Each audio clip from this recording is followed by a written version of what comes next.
Bonjour à tous, j'espère que vous allez bien. Aujourd'hui on arrive bientôt à la fin de l'année, gentiment.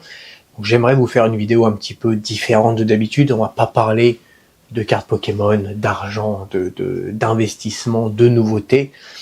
J'aimerais répondre à une question qui revient de temps en temps, mais qu'on me pose depuis à maintenant plusieurs années, et c'est un sujet que j'ai jamais abordé. C'est qu'est-ce qui fait que je me retrouve aujourd'hui à vivre à Tokyo depuis bientôt plus de 8 ans maintenant. Qu'est-ce qui fait que, comment est-ce que j'ai eu l'idée de créer Japan TCG, et puis vous faire une petite rétrospective de mon parcours.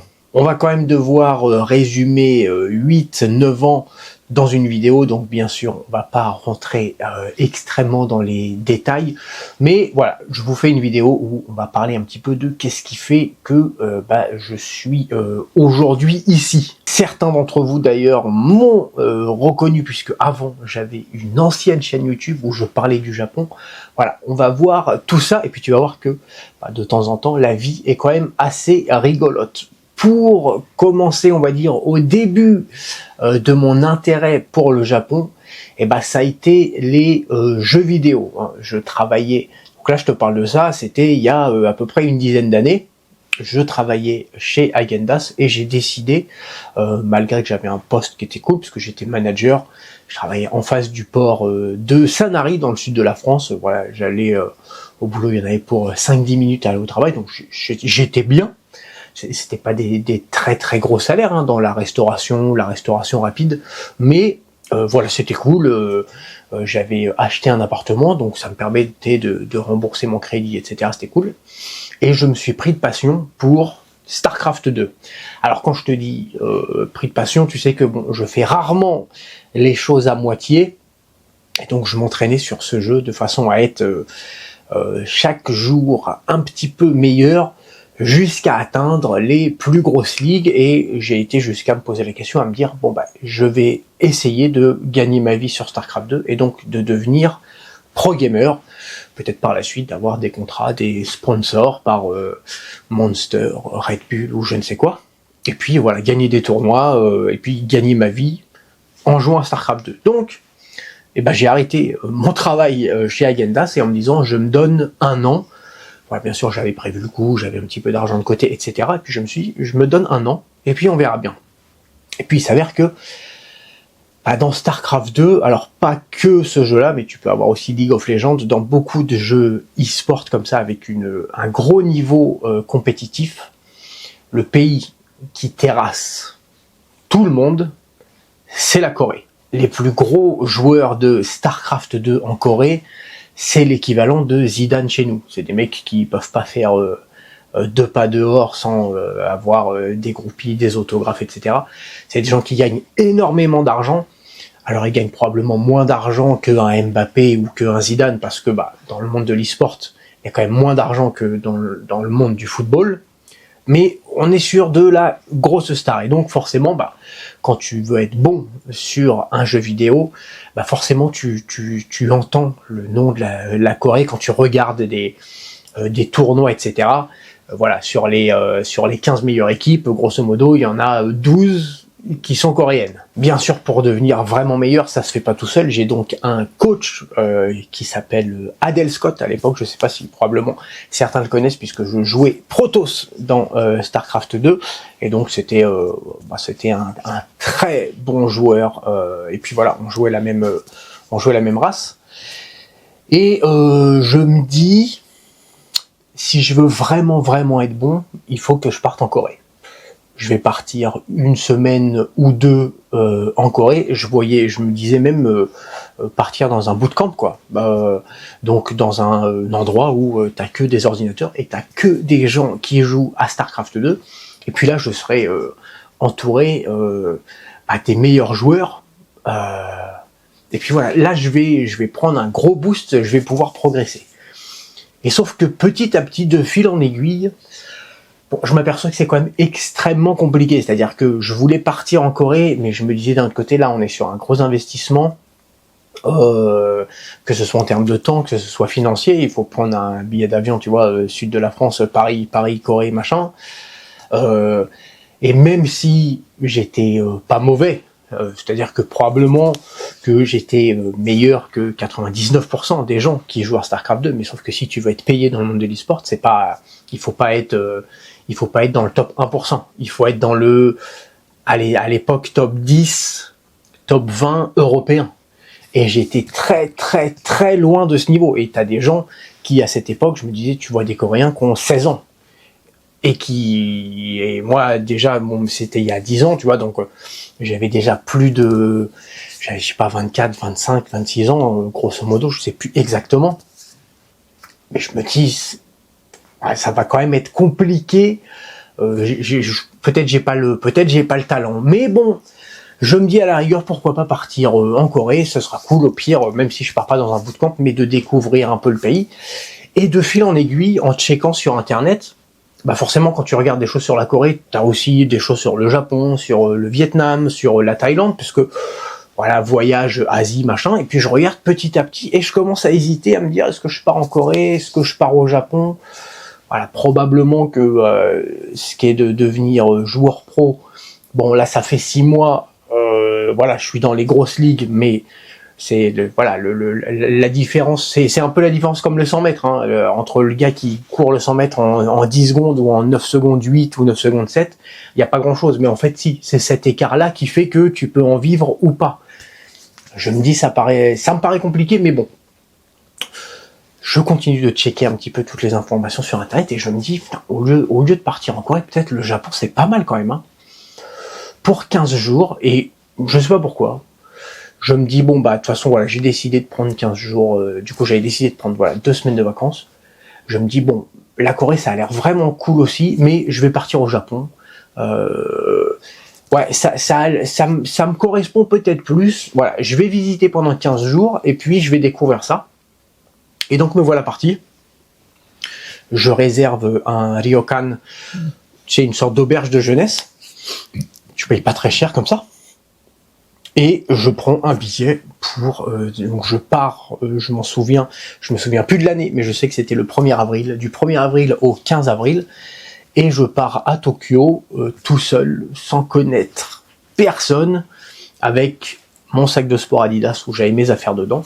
Et puis voilà, j'arrive à Tokyo le 1er avril, un petit peu la galère pour trouver mon ryokan, etc. Mais voilà, j'arrive à la gare de Ikebukuro, machin et tout. Et je passe 15 jours au Japon, j'ai mon petit guide du routard, et puis je me dis, je me souviens de ça, je me dis, je vais faire, parce que Tokyo c'est très grand. Tokyo, ça fait 20 fois Paris en termes de superficie. Voilà, Tokyo et sa banlieue, c'est 30 millions d'habitants, hein, ça fait la moitié de la France, hein, pour histoire de gérer les superficies. Donc, je me dis, ben, je vais faire une journée, un quartier. Donc, je fais une journée à Shinjuku, une journée à Shibuya, une journée à Akihabara, à Ikebukuro, etc. Voilà, t'as compris l'idée. Et alors c'est difficile à expliquer, mais je me sens étonnamment bien. Je passe vraiment, même si je suis tout seul, même si je connais personne, je sympathise un petit peu avec des gens dans le ryokan, tu vois. Mais il n'y a rien de fou, on discute de temps en temps quand on fume la cigarette au coin fumeur. Mais voilà, je suis tout seul, je pars tous les matins, je me souviens, tous les matins, j'allais prendre mon café, je regardais mon guide du routard, et puis je me disais, bon, allez, aujourd'hui, je fais quel quartier ? Et puis j'ai fait, voilà, il y a une quinzaine, une vingtaine de quartiers différents à Tokyo, j'en ai fait un par jour. Et je suis tombé, on va dire, un petit peu amoureux du pays, comme on pourrait dire. Malgré le fait que je me sente extrêmement bien, et puis les finances faisant que je peux pas faire n'importe quoi, après mes 15 jours, voilà, je rentre en France, et je me dis quand même... j'ai envie de tenter et puis de revenir au Japon sur une période un petit peu plus longue, donc je reprends mon boulot à Häagen-Dazs. Voilà, mon patron m'avait dit, il n'y a pas de souci, de toute façon si tu veux revenir, il n'y a pas de problème, donc je reviens à Häagen-Dazs pour remettre un peu des sous de côté, et je me dis, je regarde un petit peu les visas que je pourrais obtenir de façon à revenir au Japon, mais voilà, je voulais que cette fois on compte en termes de mois passés, je sais pas, 6 mois, 1 an au Japon. Il faut savoir que le Japon est connu comme étant le pays avec l'immigration la plus restrictive. C'est une immigration ultra choisie. On va pas rentrer dans des trucs de politique ou quoi, mais c'est juste que au Japon, c'est comme ça. C'est très compliqué de venir vivre au Japon. C'est un pays qui se protège énormément, et qui est pas ultra fan que y ait beaucoup de gens de l'extérieur qui viennent. Donc, voilà, il faut faire les choses vraiment dans les règles. Ils rigolent zéro. Donc, je regarde un petit peu, puis je m'aperçois que du coup, j'ai moins de 30 ans, donc je peux profiter du visa vacances-travail. C'est un visa qui est ultra simple à obtenir. Tu peux le faire par contre qu'une fois dans ta vie. Il faut avoir moins de 30 ans. Il faut rédiger une lettre de motivation en expliquant pourquoi est-ce que tu veux venir sur le territoire. Et puis grosso modo, pendant 1 an, tu peux venir au Japon. Comme son nom l'indique, tu peux travailler, alors pas n'importe où, tu peux pas travailler dans une boîte de nuit par exemple, mais tu peux travailler normalement ou tu peux être en vacances. Et puis le but, c'est que tu découvres un peu le pays, voilà, tu as la possibilité de travailler quand tu as besoin d'argent, et puis tu peux te balader. Voilà. Par contre, dans ta lettre de motivation, faut pas expliquer que tu veux faire 40 heures par semaine et juste travailler, parce que le but, c'est quand même que voilà, tu sois en vacances, et puis tu puisses travailler. Et entre-temps, j'ouvre une chaîne YouTube qui s'appelle Romain Tokyo, où je parle du Japon. Alors j'y connaissais pas grand chose à l'époque puisque j'avais fait que 15 jours au Japon, donc c'était pas une chaîne pour expliquer comment ça se passe au Japon à la base, c'était plus pour prendre des contacts. Peut-être, je me suis dit, peut-être qu'il y a des gens qui sont au Japon qui vont pouvoir me filer un coup de main, ou voilà, en faisant des vidéos sur le Japon, en expliquant mes 15 jours là-bas, des petites anecdotes, des petites choses qui me sont arrivées. Peut-être je vais pouvoir échanger avec des gens qui eux aussi apprécient le Japon. Et donc, j'ai rencontré, j'ai été mis en relation avec quelques personnes qui avaient passé un petit peu de temps au Japon. Voilà, ça m'a permis aussi de me rassurer un petit peu, parce que là, c'est pas pareil. Quand tu pars 1 an, c'est quand même autre chose. Et puis voilà, je fais des vidéos régulièrement sur le thème du Japon, même avant de partir. Et on arrive au moment où, du coup, je pars pour mes 1 an au Japon. Me revoici arrivé à l'aéroport de Narita, et cette fois-ci, non pas pour 15 jours, mais pour 1 an. Alors, même si j'ai passé 15 jours l'année dernière, voilà, j'ai pris, entre mon premier voyage et mon deuxième voyage, il s'est passé à peu près 1 an et demi, de façon à mettre un peu d'argent de côté. Donc, j'arrive une deuxième fois à l'aéroport de Narita. Malgré ça, bien sûr, le japonais est une langue extrêmement compliquée. C'est dans le top 10 des langues les plus difficiles à apprendre pour un étranger, avec le russe et le français. Donc, pour faire simple, je ne sais pas parler, je ne sais pas lire, je ne sais pas écrire. Mais voilà, j'ai réservé du coup une share house, cette fois-ci, pas une auberge ou pas un hôtel, parce que c'est sur du long terme, donc c'est sur une location que tu payes chaque mois. Et puis voilà, je m'installe, je prends 2-3 mois tranquillou, et puis après je me mets à apprendre le japonais. Donc je vais dans une école juste pour apprendre le japonais pendant 3 mois, et puis en plus de ça, je trouve un travail. Voilà, même si j'avais mis de l'argent de côté, pour quasiment être safe pendant 8 ou 9 mois au Japon, en faisant attention. Mais je me suis dit, voilà, je vais mettre, si je peux trouver du boulot, en plus tu rencontres des gens, tu rencontres des Japonais, tu rencontres des Japonaises, donc si je peux trouver du boulot, ça me permet d'être safe pour pouvoir m'assurer de rester 1 an au Japon, puis en plus ça me fait une expérience. Et puis, ayant travaillé depuis mes 18 ans dans la restauration, je trouve plutôt facilement du travail dans la restauration, même si je parle pas japonais.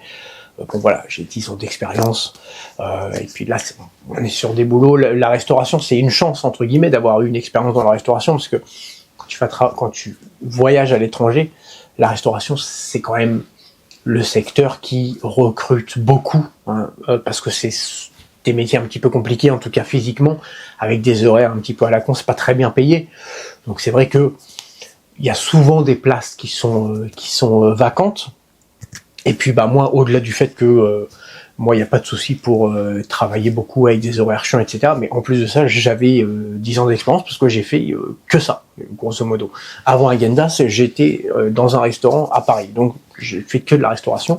Et puis sur mes 2 postes, j'ai eu petit à petit des postes à responsabilité, donc pas trop de problèmes. Voilà, c'est pas des métiers qui sont payés très cher, mais ça me permet d'être safe, ça me permet non plus de pas m'ennuyer, parce que 15 jours à visiter Tokyo c'est cool, un an il arrive à un moment donné où tu tournes rond.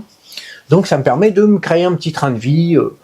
Voilà, je vais à l'école le matin, j'apprends le japonais, hop, l'après-midi jusqu'au soir je vais travailler.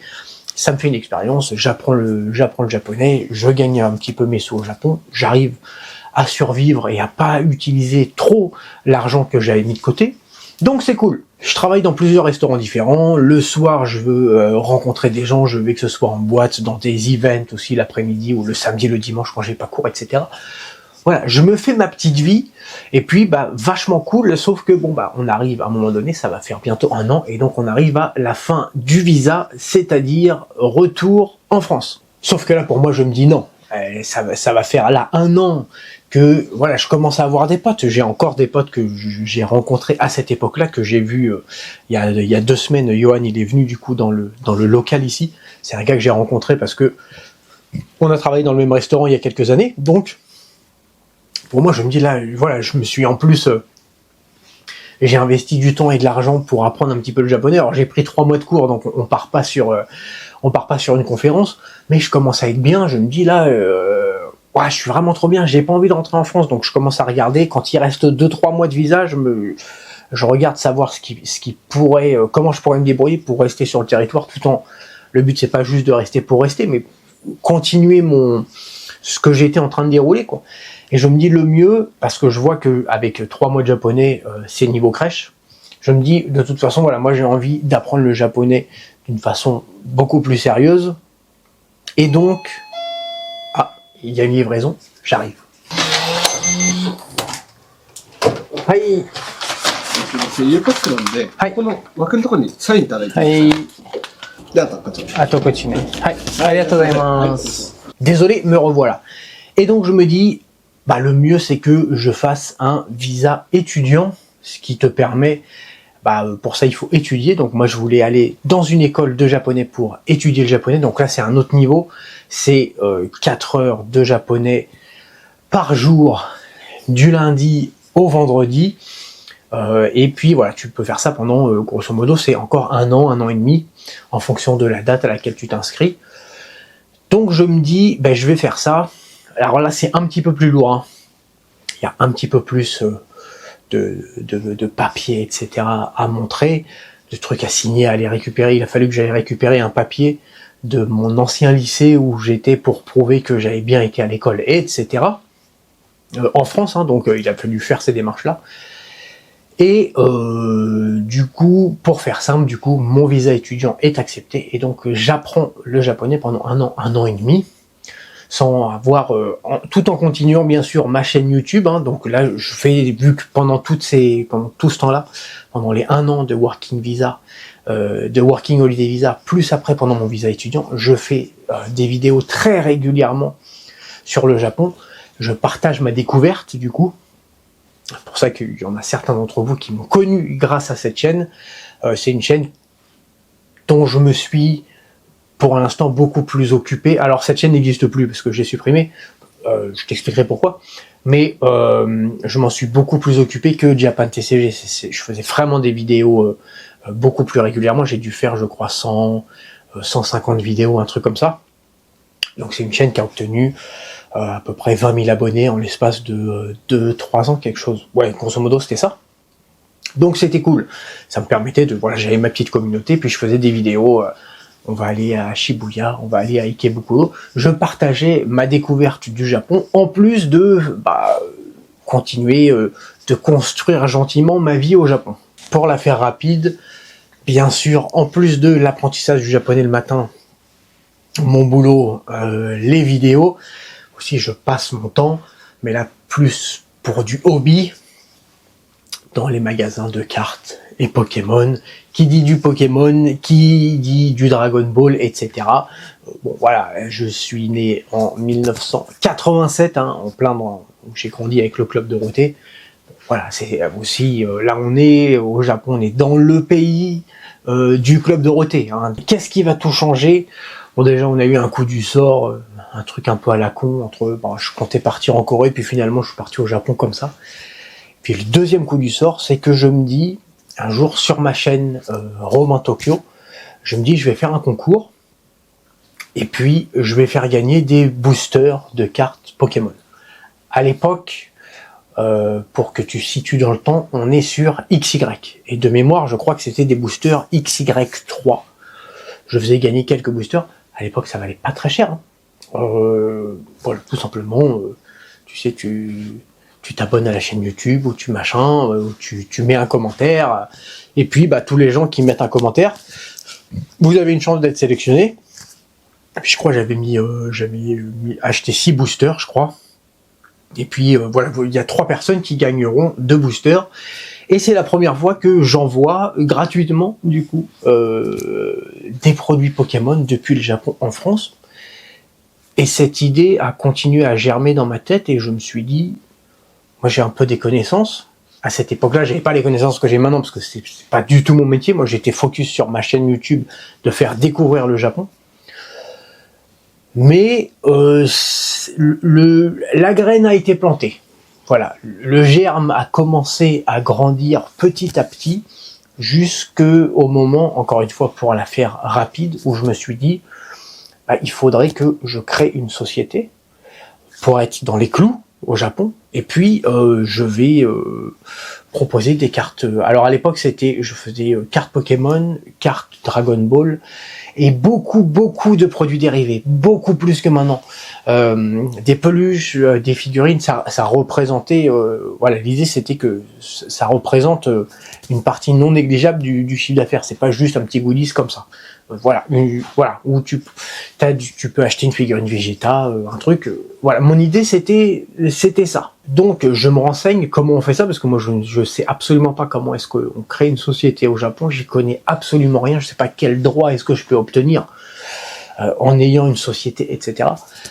Donc je prends rendez-vous avec un avocat français qui vit, du coup, qui a ses bureaux à Tokyo. Alors en plus c'était dans une tour, c'était un truc de fou.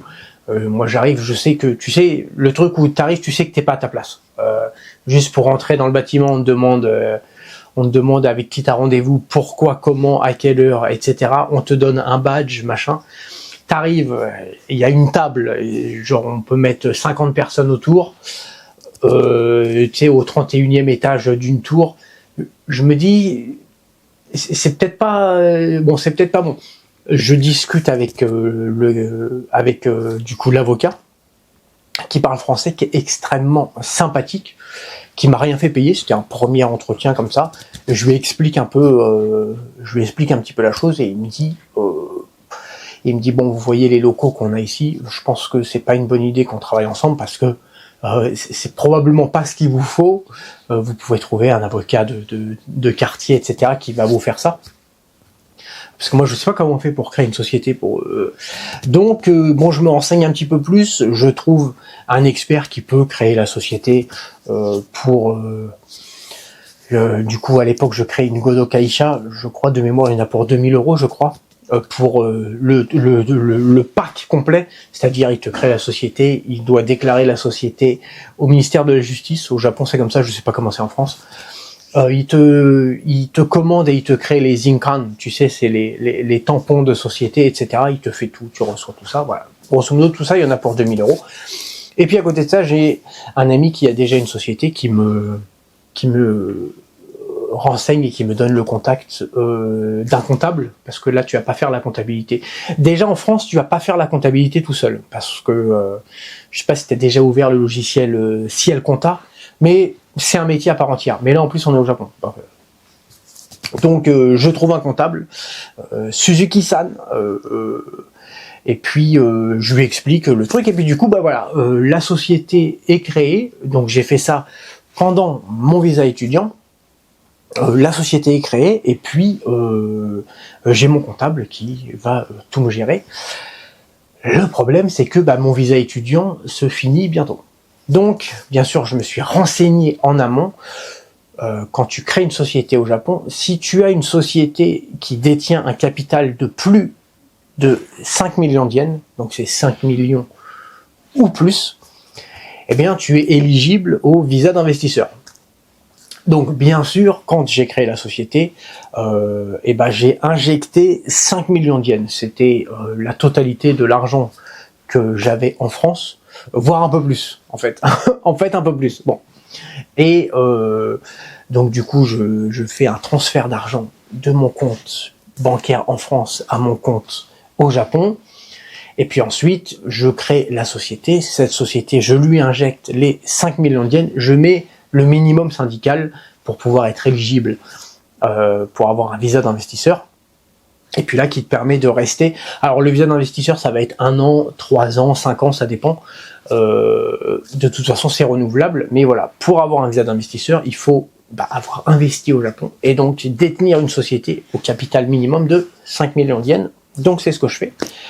Du coup, je crée cette société, je lui injecte 5 millions de yens et avant la fin de mon visa de étudiant, je fais une demande de visa d'investisseur. Demande qui est refusée. Pourtant, j'ai toujours la sensation d'avoir tout bien fait dans les règles, c'est-à-dire que pour être éligible au visa d'investisseur, il faut donc que tu aies une société au capital de 5 millions de yens, enfin que tu détiennes une société au capital de 5 millions de yens, et il faut que le siège social de la société et ton habitation principale soient à 2 endroits différents. Tu peux pas...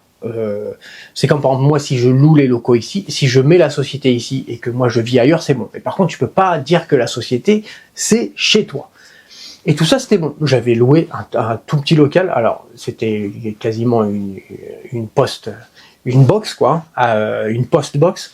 Alors, j'avais quand même à l'intérieur un petit bureau, mais je comptais pas m'en servir. C'était juste pour dire que voilà, je loue cet endroit et je mets la société ici. Donc, il n'y a pas de souci.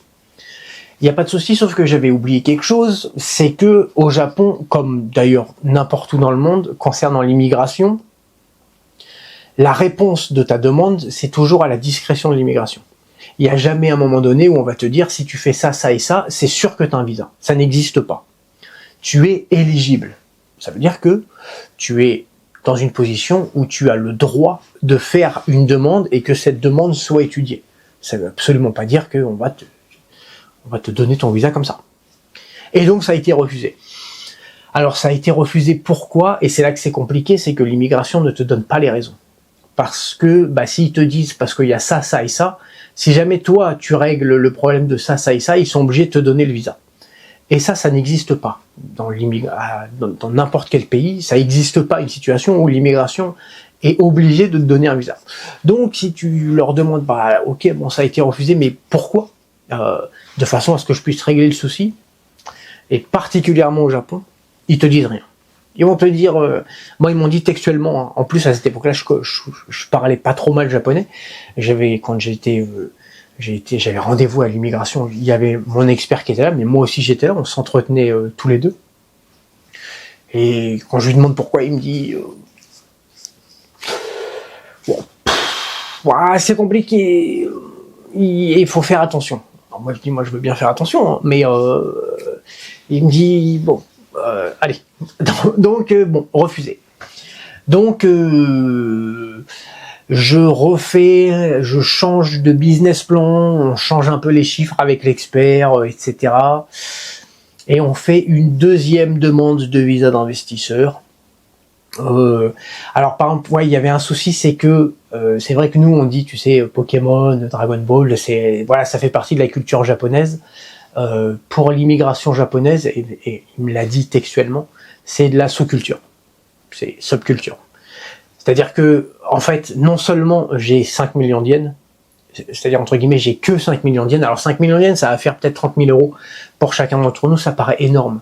Mais si tu te mets à la place de l'immigration où ils reçoivent des centaines de demandes de visa d'investisseurs, avec des mecs qui mettent des 100, 200, 300 000, des gens qui veulent monter une boîte dans l'immobilier, qui veulent racheter des immeubles pour faire je sais pas quoi. Toi, ta boîte à la con, là, à 30 000 balles, où tu veux vendre des cartes Dragon Ball et des peluches. Bon, voilà, forcément.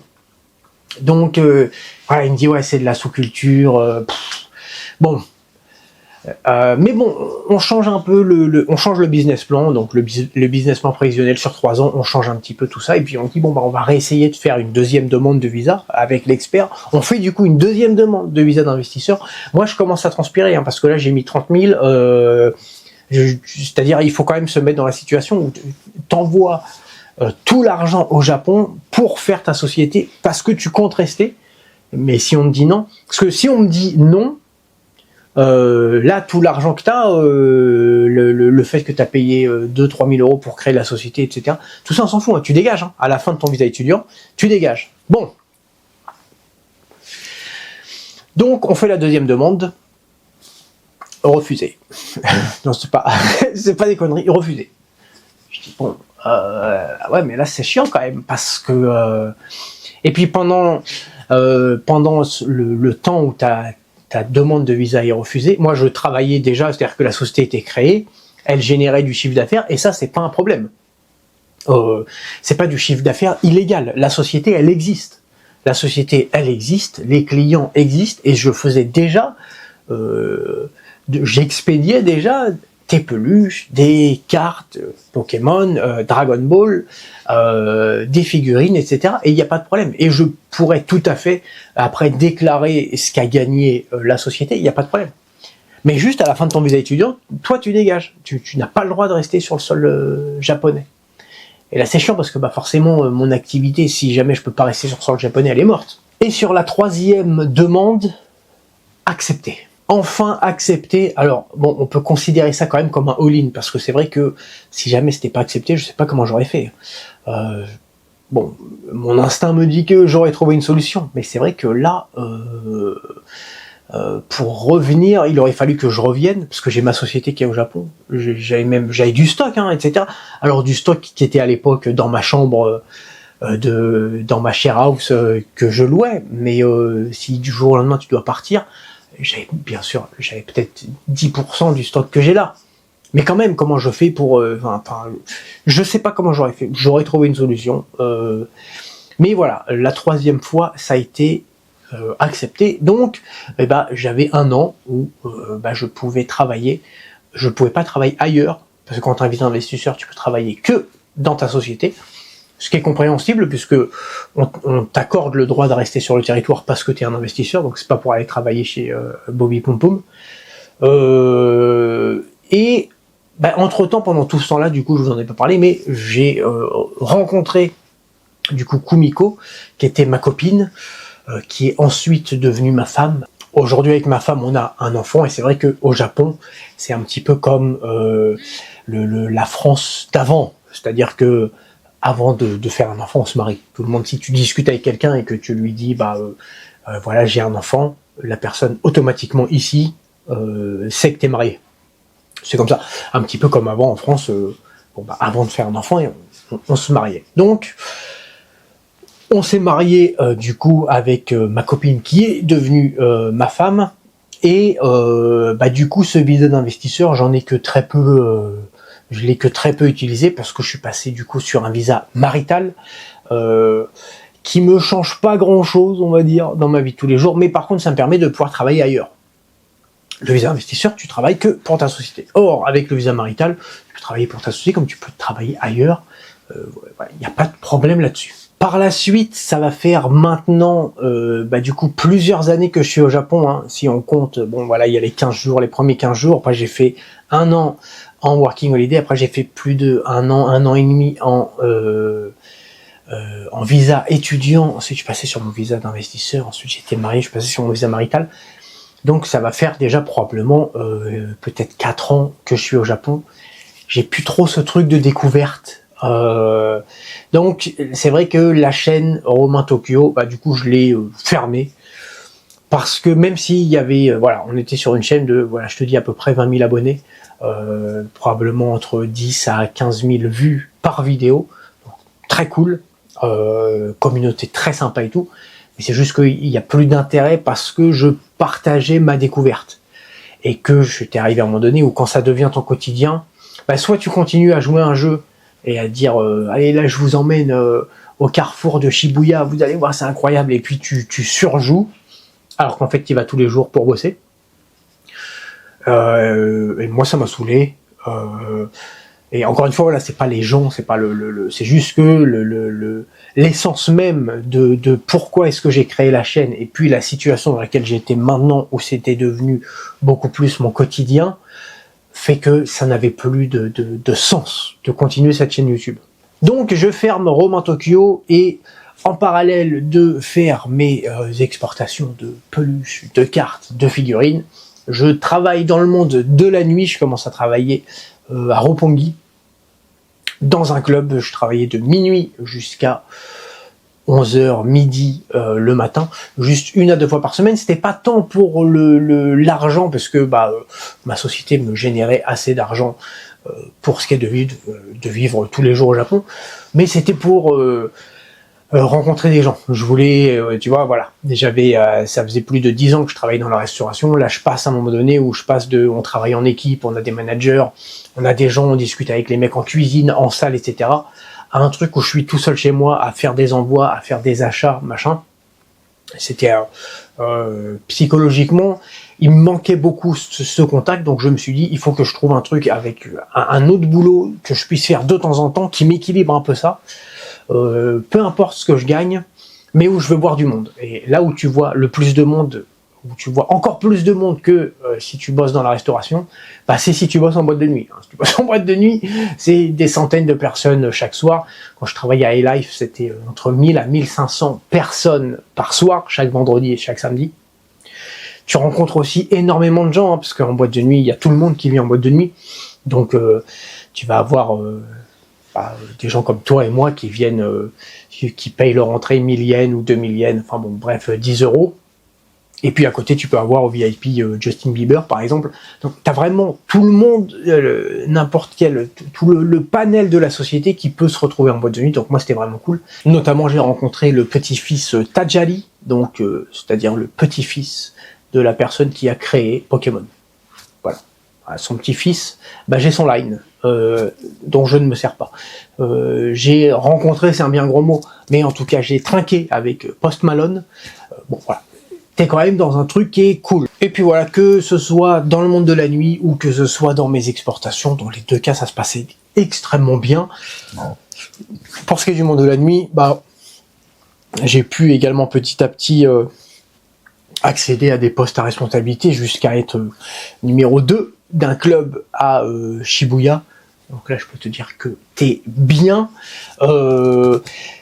Et puis à un moment donné, je me suis dit, j'ai envie de passer au niveau supérieur, que ce soit sur les cartes Pokémon, les cartes Dragon Ball. Je me dis, il faut améliorer ça, parce que là on est sur un truc qui marche, mais bon, YouTube me manquait aussi de pouvoir faire un peu des vidéos, interagir avec des gens, même si on se connaît pas réellement.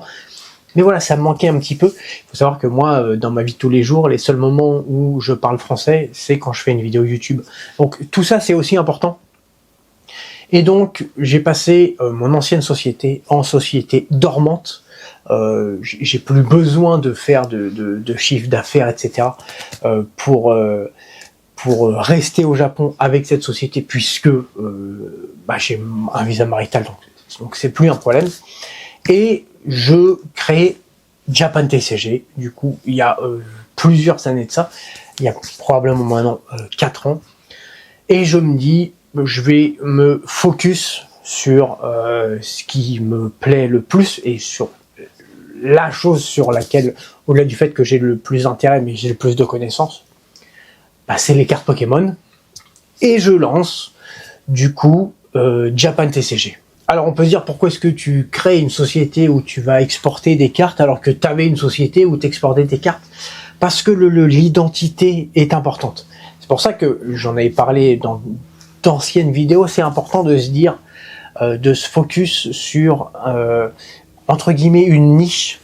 Et mon ancienne société, même si ça marchait bien, mais on était sur Dragon Ball, Pokémon, figurines, peluches. Donc je me suis dit, voilà, je vais utiliser une certaine somme d'argent, une petite somme d'argent de cette ancienne société que du coup je mets en société dormante, donc qui existe toujours. S'il y a un jour où j'ai besoin de m'en servir, je pourrais réveiller cette société, mais en tout cas je m'en sers plus depuis des années. Et se focus sur les cartes Pokémon, donc je crée du coup une nouvelle identité. Alors moi je suis pas un grand créatif, il n'y a pas de logo de fou de Japan TCG, mais c'est juste que l'identité de Japan TCG est complètement différente de l'ancienne société. Et on va se focus sur les cartes Pokémon, et en plus de ça, je vais réouvrir une chaîne YouTube où, cette fois-ci, on parlera du marché, d'économie, d'investissement, de cartes Pokémon, des nouveautés. Ça n'empêche pas que peut-être par la suite, on fera autre chose, et puis voilà, petit à petit, j'ai proposé quelques cartes Dragon Ball Heroes, j'ai proposé les cartes One Piece, puisque je les apprécie, mais voilà, 95%, voire 99% du chiffre d'affaires de Japan TCG, c'est les cartes Pokémon, et c'est très bien comme ça, de se focus là-dessus, et voilà, de pas se disperser, d'essayer d'être le meilleur dans les cartes Pokémon, et non pas seulement les cartes Pokémon, mais uniquement les cartes Pokémon japonaises, et c'est tout. Et en quelques semaines, voire quelques mois, Japan TCG a créé un engouement assez rapide, en tout cas bien plus rapide que ce que j'ai pu connaître avec mon ancienne boîte. Et puis, aujourd'hui, on en est là. Donc, quand j'ai créé Japan TCG, j'ai pris, je crois que de mémoire, c'est 5 ou 6 000 euros de mon ancienne société, que ce soit en termes de stock ou en termes juste d'argent pur, de façon à créer du stock pour Japan TCG. Donc oui, Japan TCG a démarré avec à peu près 5-6 000 euros de stock. Et aujourd'hui, Japan TCG, on est à peu près à 150 000 euros de stock. Bien sûr, il m'est arrivé des centaines et des centaines d'anecdotes au Japon en 8 ans, t'imagines bien. Mais dans les grandes lignes, c'est ce qui fait que on en arrive là aujourd'hui. Et que je vous propose des Golden Box, comme des Master Ball, comme des Booster Wizard. C'est un petit peu grâce à moi, mais c'est surtout grâce à vous. Est-ce que si la chaîne Romain Tokyo n'avait connu aucun engouement et que personne ne s'était abonné à cette chaîne, est-ce que j'aurais eu l'idée de créer une chaîne YouTube pour Japan TCG? Je ne sais pas. Et c'est aussi quelque part grâce aux gens qui m'ont suivi à l'époque où j'avais Romain Tokyo, même si on parlait pas de Pokémon et qu'on parlait que du Japon. C'est grâce à tout ça. C'est aussi grâce à StarCraft 2. Si j'étais pas passé en Ligue Master, je me serais pas intéressé à la Corée. Si je m'étais pas intéressé à la Corée, je me serais pas intéressé au Japon. C'est toujours des trucs comme ça. C'est toujours assez marrant. Et je me souviens, dernier petit aparté, je suis dans une boutique pour acheter un nouveau jeu vidéo parce que j'aime beaucoup les RTS. Et donc je veux acheter le dernier Command & Conquer. Et mon meilleur ami, il me dit tiens, regarde ce jeu, il a l'air cool, et il me montre StarCraft 2. Et c'est là que tu te dis c'est ouf en fait, parce que si j'achète pas StarCraft 2, je passe pas Master dessus, et je m'intéresse pas à la Corée, et donc je m'intéresse pas au Japon, et donc je serai probablement pas là aujourd'hui. Juste parce qu'il y a un gars qui t'a montré un jeu vidéo, et puis qu'au lieu d'acheter le jeu vidéo Command & Conquer, t'as acheté StarCraft 2, et on se retrouve ici aujourd'hui. Voilà, c'est la vie. En tout cas, merci à tous d'avoir passé ce long moment avec moi. J'espère que ça vous aura intéressé et je vous dis à très bientôt pour une nouvelle vidéo. Allez, bye!